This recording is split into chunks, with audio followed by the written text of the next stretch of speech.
You need to know the 10 strategies to prevent anaphylaxis in your food allergic child.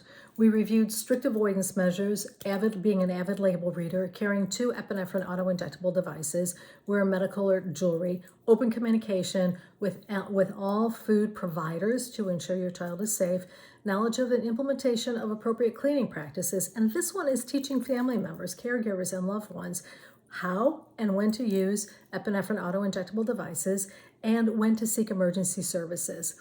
Now, this one is kind of interesting, and the reason why I say that is because first let's define who a potential caregiver is. We may not think about the fact that it may extend to this, but coaches. So that could be the basketball coach, the swim coach, the cheerleading coach, but a coach, any of your child's coaches, anyone who has authority over your child, anyone who is under their supervision or care.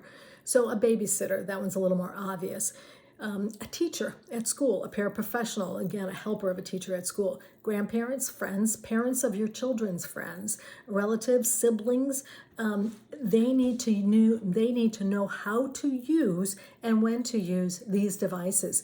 Also include places of worship. So youth leaders, for an example, or the administration team or staff at your place of worship. They also need to know how to use it. Now, what's wonderful about many of these devices is they have a trainer with them, so you can bring the trainer with you and have them demonstrate back to you that they know how to use it after you show them how to use it.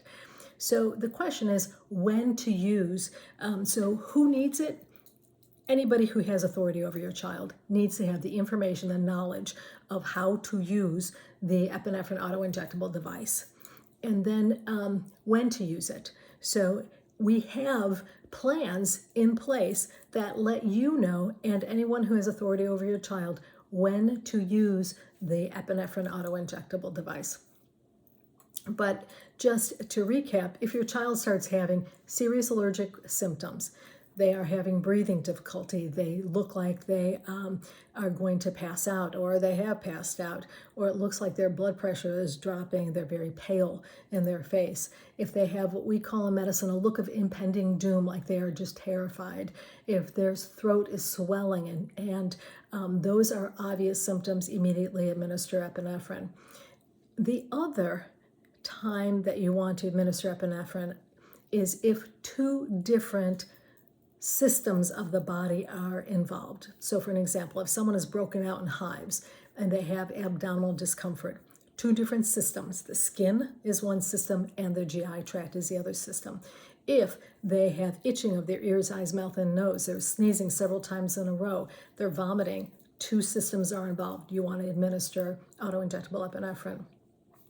So common symptoms that are associated with anaphylaxis, again, are symptoms that look like allergy. The nose is running, they're sneezing, they have burning in their ears, their head feels like it's going to explode, they have a terrible headache, they feel like something is stuck in the back of their throat, or they sound hoarse to you, or they're drooling, they can't move air, they feel like they can't swallow.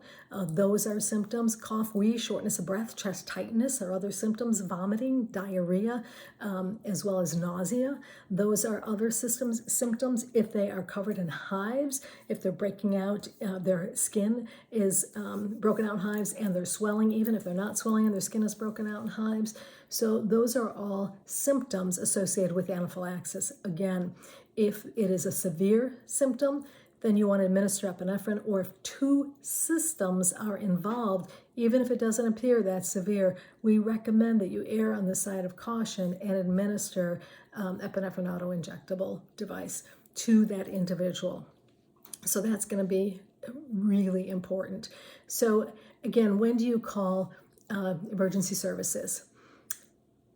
There has been a change, and the guidelines may not have been updated quite yet, but they will be. And the change was, if ever a child requires a dose of epinephrine, you need to immediately go to the emergency department. But one of the things that came out of COVID is, what was discovered is individuals who, during COVID, who had an anaphylactic reaction and they used their epinephrine, they did not go to the emergency department because they were concerned they would contract COVID if they went to the hospital, the emergency department, urgent care, because several of the people there had COVID. So they didn't use it. Another scenario is that they chose not to administer epinephrine because they did not want to go to the emergency room for the same reasons. They were afraid that they were going to contract COVID. So what happened as a result of that, they found that many individuals who use epinephrine did not go to the ED or the emergency department, did not need to go to the emergency department. So now, although the guidelines are a little bit vague, you do not have to go to the emergency department if you administer epinephrine to your child, as long as A, they do not require a second dose. If you opt to give them a second dose, they need to go to the emergency department. That's when you call 911. Or if you live a long distance, you get in your vehicle and you call 911 on the way because EMS can meet you on the way there.